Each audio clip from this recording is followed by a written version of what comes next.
Mm-hmm. Like my second child is completely what you would call a highly sensitive child, introverted, and I'm so not introverted, and quiet and had learning difficulties at school.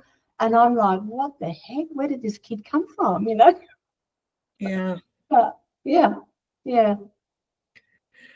It's so true. What do we do to lift the lid so that parents can feel like it's normal to ask questions, it's normal to wrestle, and it's normal to have challenges? Welcome to Imperfect Momming. Our children are constantly looking to us for examples. The term role model doesn't quite cut it here. We are shaping their worldview with every move we make.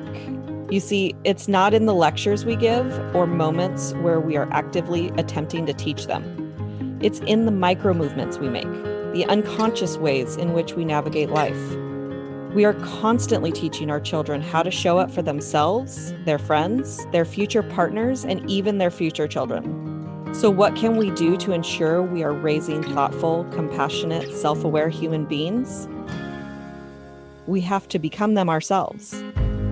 No one is perfect, but we can still all be better, and it starts with self-healing. Let's get to it.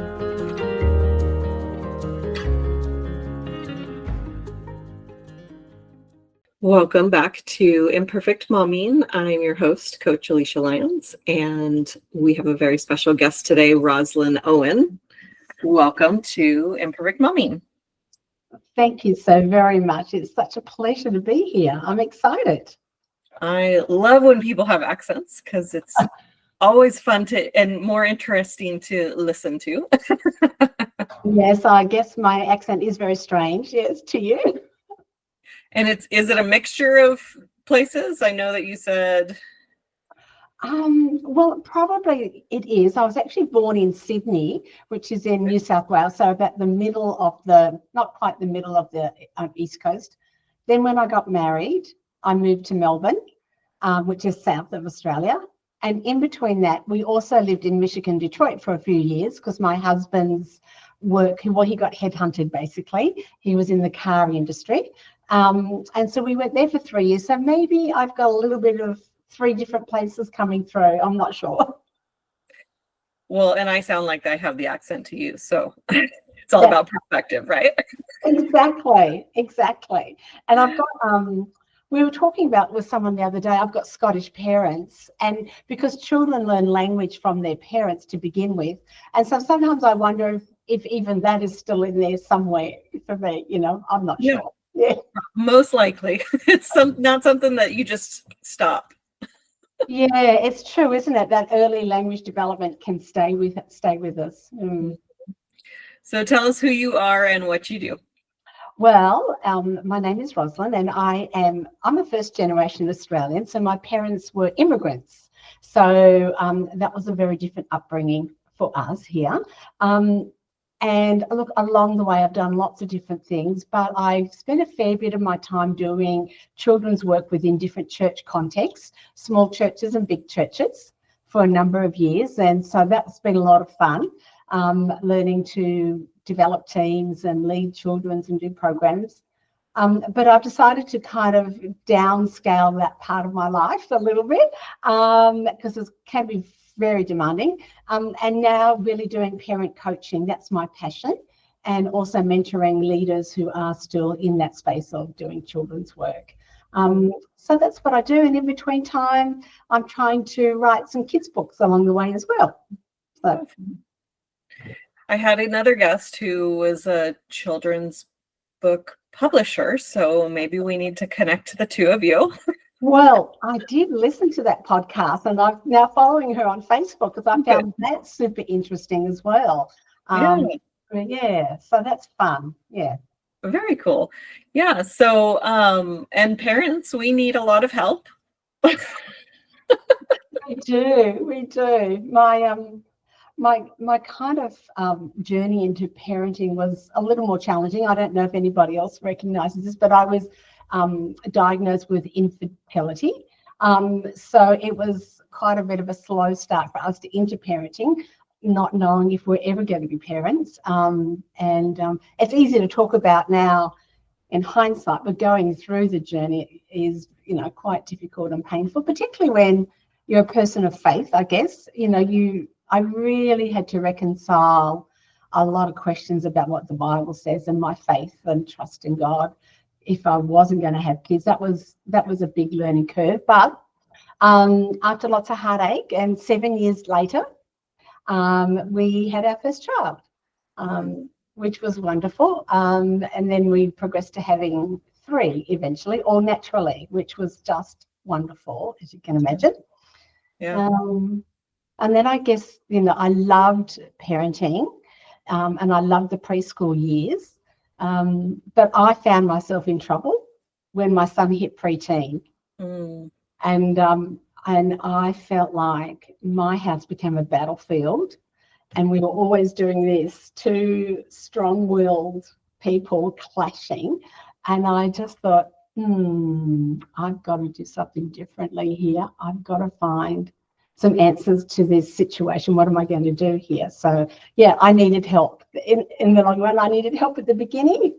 I needed help there, and always need help in our parenting, don't we? I don't think that there's a single parent who has ever not thought, what did I get myself into? Or how do I get through this situation? Or can somebody please help me? It's so true, isn't it? Yeah. I think we feel it, but I don't know that we're always good at actually verbalizing it and then pursuing it. It's like there's also an unwritten law or code that as if we should automatically know what to do. Right. But, yeah. And I think even parenting in a social media age, that, we look at what is being put out on social media, and we're seeing, I'm in a lot of mom groups, and anytime there's somebody that's, saying everything's great and here's pictures of my kids and we're doing, they're more than happy to put their name attached to it. But when somebody is struggling, it's an anonymous poster. that's true. More times than not. Yeah. And it's sad that because what they're doing with the I'm an anonymous poster is they don't want the judgment. So, but now they get the judgment they still get the judgment. The people that are going to judge are going to judge. Yeah. That's what's going to happen. Like, you can't avoid that. And what you have to do is realize none of us know what we're doing. No, it's so true. It's so Yeah. true. We're all growing as a parent to the next stage, or the next incident, or the next curveball that life brings. And even when you have more than one kid, they're all different. So even when you learn with the first one and you think, okay, I got it with the second one, that one's different than the first one. Oh, you're so right. You're so right. You think, oh, yeah, I know what I'm doing. And then, oh, hang on, this kid's the same parents, same gene pool, maybe, same environment, but they handle life so differently. Mm-hmm. Like my second child is completely what you would call a highly sensitive child. Introverted, and I'm so not introverted, and quiet, and had learning difficulties at school, and I'm like, what the heck, where did this kid come from? Yeah. But yeah it's so true. What do we do to lift the lid so that parents can feel like it's normal to ask questions, it's normal to wrestle, and it's normal to have challenges? I think that the more episodes like this where we talk about it, and like the more that we put out our message, the more that they'll understand, like, oh, okay, I'm not alone with this. And I only had one kid because I know that God tricks you into having a second one by giving you a really good first one. That's funny. Okay, maybe not. But And we did try for a second child immediately after my son was born, but God did know better. And I had the one, and then I helped other families. I don't know if you've heard on other episodes that you've listened that I've been a surrogate 4 times. Wow. So I was the one that was helping families like yours, Yeah. children, and with help. Wow. That can't be easy either. That's challenging as well. Yeah. Yeah. And then I handed the baby away, and then they had to fend for themselves. I had no idea that they might need some parenting help too. Yeah. And we all do, at different stages, don't we? From the baby not sleeping to being unsettled through to going to school, having school, there are so many stages that we grow through with our kids. So yeah, there's a lot of growth. What my struggle, I'm in the preteen years. Okay. And he is just the biggest bundle of joy right now. Like, I'm enjoying him at this age so much, and I'm just gonna take day by day. I'm gonna hope that, as it changes, or as he changes, that I'll have the capacity to hold on to the emotional mood swings. I have to brag on him for a second. And I'm going to brag on him because when he was 14 months, I was like, what is wrong with this kid? Because he would get so pissed off when his toy fell on the ground, like meltdown. Yeah. When his toy fell on the ground. And I was like, I don't just pick it back up. I don't understand. What's the problem? So I felt totally inadequate then. And the other day I was waking him up for school. I think it was yesterday, actually. It might have been the day before. But and I was kind of tickling him. And I wasn't trying to.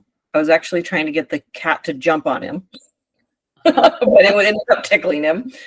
And he was, I could tell he was irritated. So I was stopping. But and then when we reconvened, he woke up and we reconvened downstairs, and he goes, Mom, I want you to imagine that you're sleeping and somebody comes and tickles you for 30 minutes and how that would make you feel.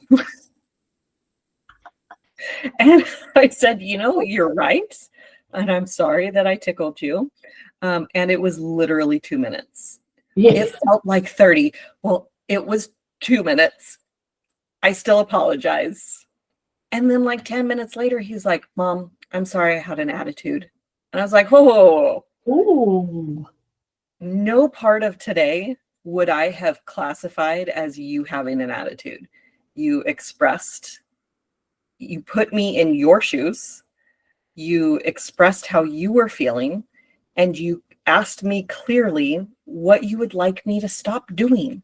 Yeah. I couldn't have asked for a better behavior. Like, I couldn't even think of the word. I couldn't have asked for a better interaction with something that irritated you. Yeah. Wow. That was huge. Is big. And not all of our interactions have been that way. If only they were. If only they were. But this interaction was that way.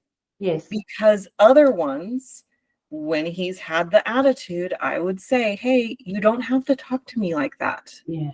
Yeah. Can we start again? Great. Yeah. And I'm really glad that I have the tools. Like, there are tools that you can learn as a parent to work with your kids. And that's the premise of this podcast. Yep. Is heal your own crap, because nobody triggers us like our kids. Oh, yeah. No one triggers our unhealed wounds like our children. Yeah. It's so true. So true. Yeah. And for me, the part of healing myself became when I started to use different tools, which was interesting. It wasn't the the reading or the philosophy of the parenting style that I was doing, but it's when I started applying them that I stopped and realized, why is this pushing a button in me? Why is this hard for me to do, like share control with my child? Why? And then I paused and went, oh, okay, there's something going on inside of me that I need to take care of and I need to sort out. And so, yeah, I get what you're saying. It's for me, it became, the process for me was the healing and the realization of that came in the doing. And I think that's because that's probably my learning style, that I like to do, to learn. I like to be engaged with it, not just reading or not just listening, but engaging with it. And I found the same thing, that when I learned the tools and then applied them and then would reflect going, why is this so jolly hard? Why do I need to put myself in timeout? Why do I need to go for a walk to de-stress? And it was because there was something internally inside for me happening that I, had to take care of. Yeah. And if we look at all of our,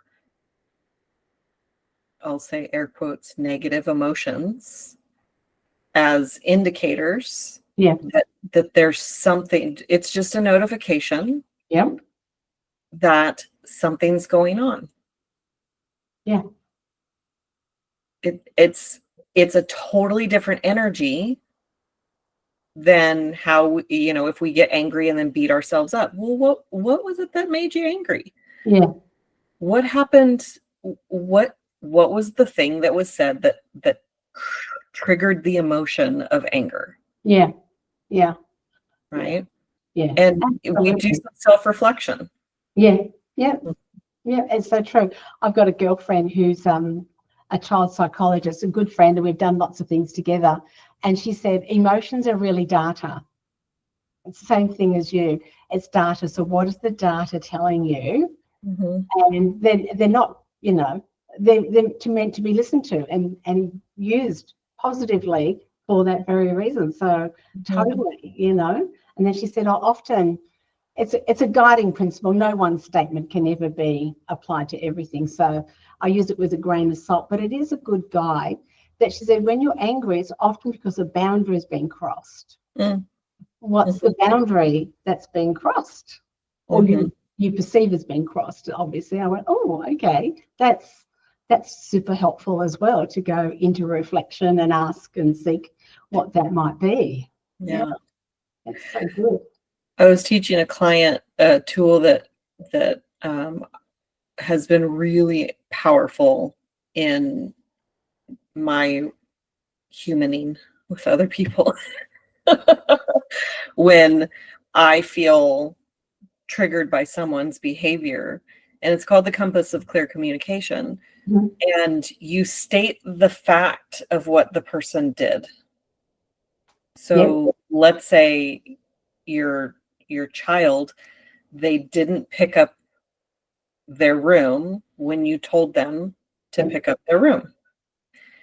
Now, I made that mean that you don't respect me because you didn't do what I asked you to do, and that makes me feel upset. In the future, I would like you to pick up your toys when I ask you to. Right? And it's because sometimes we take they didn't pick up their room as they're intentionally disrespecting us. And then we approach the conversation from the standpoint of they intentionally disrespected us. And when you do that, now we don't have a clean conversation. Right?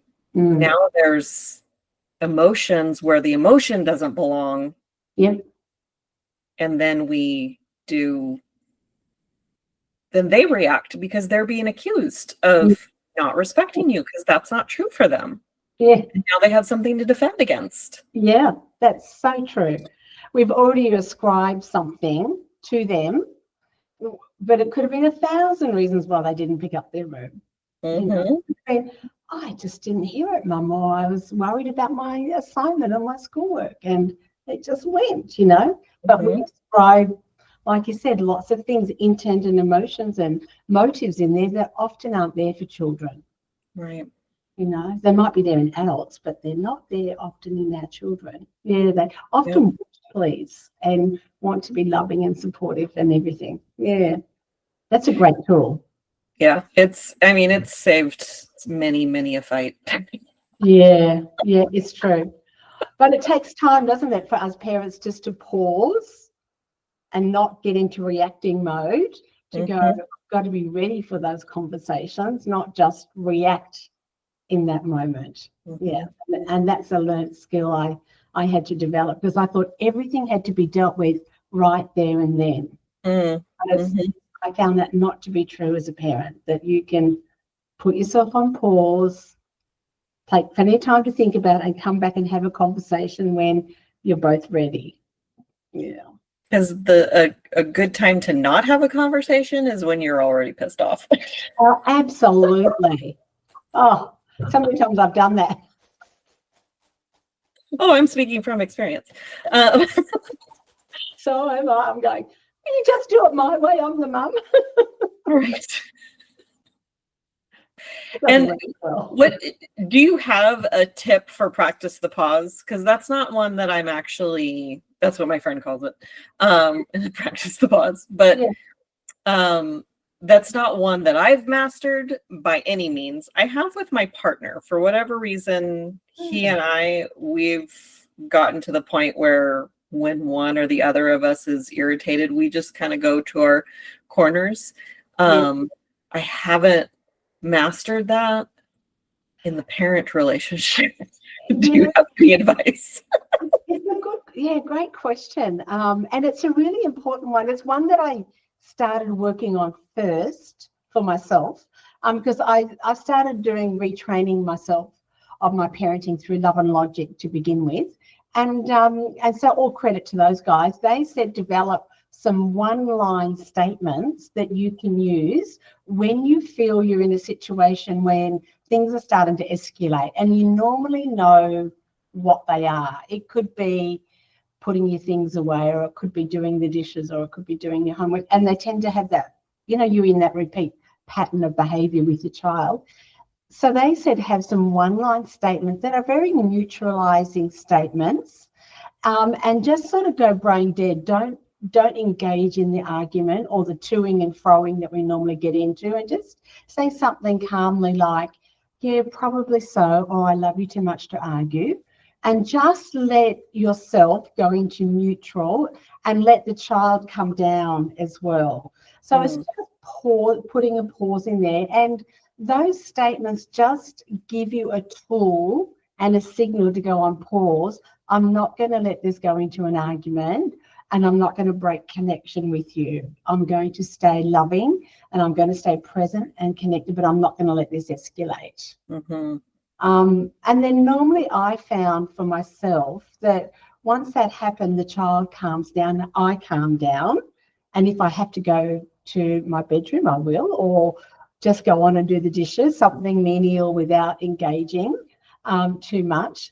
But then I wait for the moment to come back and have that heart-to-heart conversation that you were talking about. And I usually for me, I like to separate the two. I like to deal with the behavior, but also come back to a heart-to-heart conversation with that child about what went on, what's going on. And if I need to do something as the mum and say sorry, or readjust my strategy, or work out a new strategy with the child, we do it when everything's calm. Yeah, Definitely. I know that I'm really good at the repair after the fact. The pausing in the moment, not so much. My son is very aware that between 8 and 9, it's hit and miss on how much energy I have. And he will come to me and ask me if I've already let out my breath. Which is our language for I'm done for the day. Yes. I got nothing left. Yeah. And it's having that, and it comes from a real life analogy. I've talked about it on the podcast before, but when you are pulled in down by an undertow and you coming back to the surface, a lot of people drown because they let out their breath and then they don't realize that there's a second undertow. Yeah. So I heard that story and I told it to him and I said, when I'm crabby with you at nighttime, it's because I've already let out my breath. Yeah. So he knows, let's ask mom if she's let out her breath before I ask her if I get to do something. Yeah, that's a good idea. That's a Yeah. good idea. Which gets more complicated when they become teens. Because they want to push your buttons. Well, they want you to be present at the most inconvenient times. Like when they just come back from a party or a youth group or a game and suddenly you're exhausted, but they're ready. And so that becomes real. I found that quite tricky. And because I was the night person out of my husband and I, often was the one that got to stay up late to wait for those conversations. But it's like I had to, in the middle, regain my breath and go, I've got to be ready again. Oh, let me just hold on, So, yeah. And I know that I have, because he's definitely a night person more than a morning person. And he and my husband are very similar. So I know, like, I have learned we don't go into the bedrooms singing, happy days when their alarm just went off. Like, I actually have to pull myself back to stop that. And there's been times when my son's had, basically an emotional meltdown, right, like after I've already gotten into bed, and he'll climb into bed with me and then everything is the worst. And so then I do have to, pick myself back up or just kind of pat himself on the back and just let him express, like, it's okay, you're loved, you're safe, all the things. Maybe you need to go to bed. Yep. Oh yeah. But yeah, that's interesting, isn't it, as parents, when you have different temperaments and different time schedules that you're at your best with, So I'm not a fan of mornings. I would quite happily start my day at 8 or 9 easily, but 6 o'clock is what it is. I know. I've read there's a book called, I think it's called The Power of Now, and there's different people. There's like 4 different animals. There's bears, there's lions, there's wolves, and there's dolphins. And so the world is set up for bears. They kind of start a little bit later, and then they need a nap in the middle of the day. They go to bed around 10. And then there's the night owls, the wolves, and they're up late, go to bed late. And then there's the lions, up early to bed early. And then the dolphins, they don't ever sleep. They're usually diagnosed with insomnia. They have sleep troubles. So yeah, I'm definitely a lion. Yeah. And the boys in my house are either dolphins or wolves. They kind of go back and forth. So yeah, that's it's very fascinating. Yeah, particularly when they're not in a great sleep cycle. Mm-hmm. That gets really hard. Gets tough on them. Yeah. Yeah, it is. I feel really bad for kids in school and going through puberty and having to wake up and go to be ready at school at 8 o'clock or 8:30.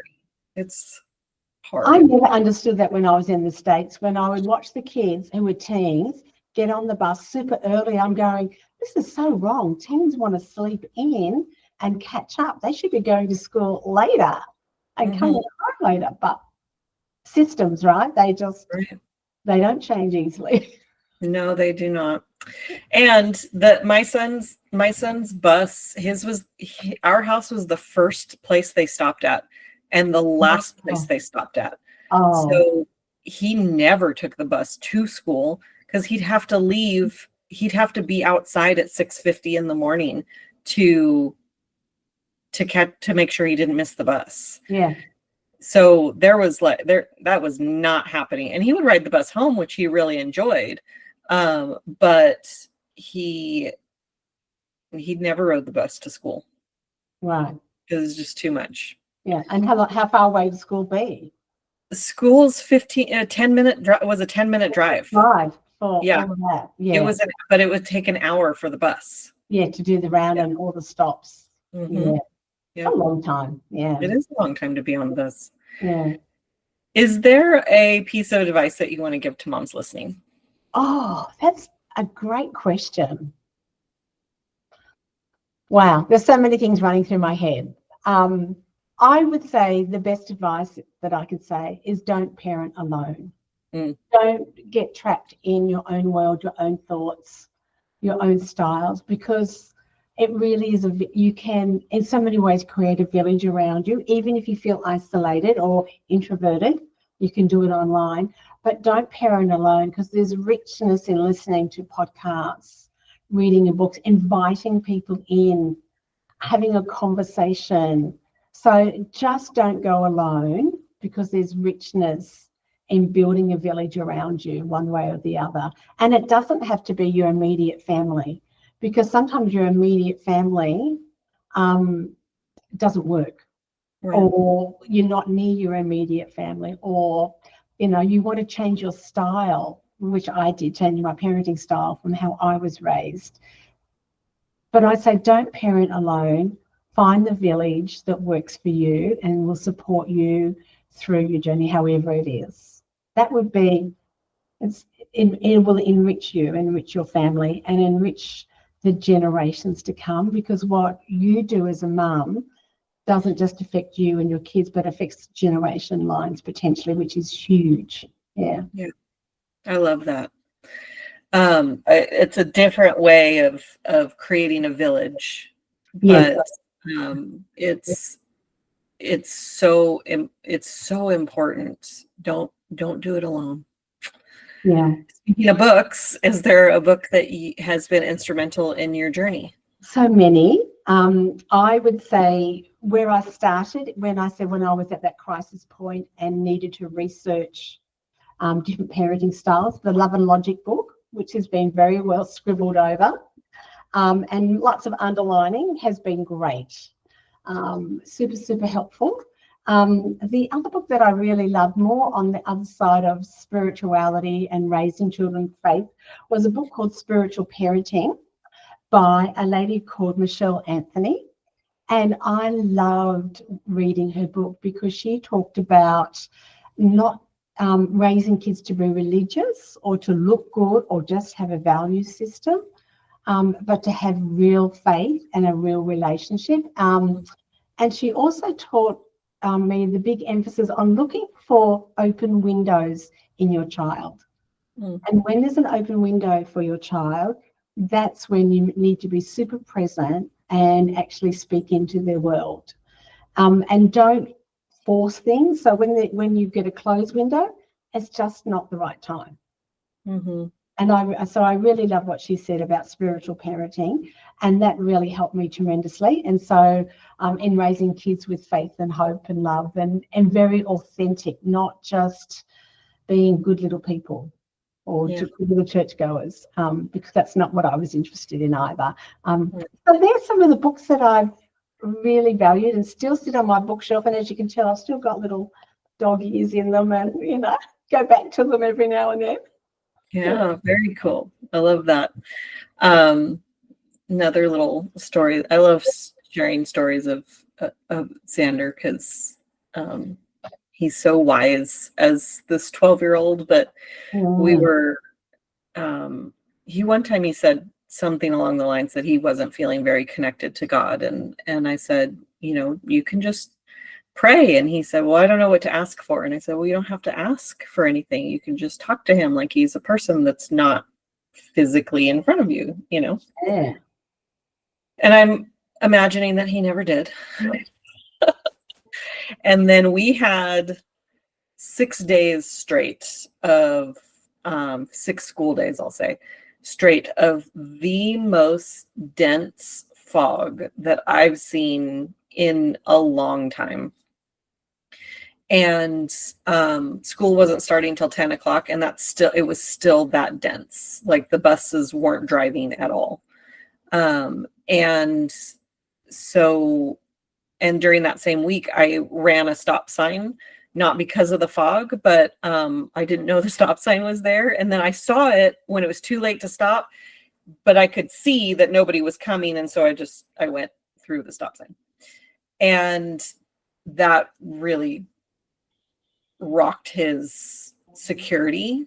And so I said, well, let's pray before we go to school that we make it to and from school safe. And we did that probably 3 or 4 days in a row. And every day I asked him how his day was. And I started noticing that he was saying that he was having great days and not just good. And I said, you've had a couple of great days in a row. Like, what's going on? He goes, I just feel happier. I feel connected to God. I'm like, oh, okay then. Isn't that amazing? Mm-hmm. I just love that. Yeah. I love that when kids have their own connection with God. That is brilliant. Well done as a mum. Thank you. But it is brilliant when it's authentic like that. Mm-hmm. And it's just brilliant. So yeah, I love that. I'm working with a little girl at the moment who is having those kind of moments as well. We're doing lots of fun things with her. And even doing squiggle prayers, which is lots of fun and creativity, but having those authentic moments with God, knowing that he's there through everything is just brilliant. Yeah, I love that. That is really cool. Yeah. You have to know what a squiggle prayer is. Oh, a squiggle prayer. A squiggle prayer is really just a creative, fun thing where kids get a blank sheet of paper and they just spend time being, I guess, in a meditative, reflective way, thinking about God and being thankful. And then with their eyes closed, they get a black marker and they squiggle all over their page for about 30 seconds. And this girl did it in a very ferocious way. And I was really strong movements. And I was like, oh, what does that mean? Anyway. And then we stop and we open our eyes and we look at the picture and we're sort of talking with God as we go and saying, well, God, what picture is in here? And then they start turning the paper around and looking for a picture and a robot inside her picture. And so she's colouring the robot and praying as she's talking with God. And then I said, this was an art therapist who told me this, there's always a heart inside there.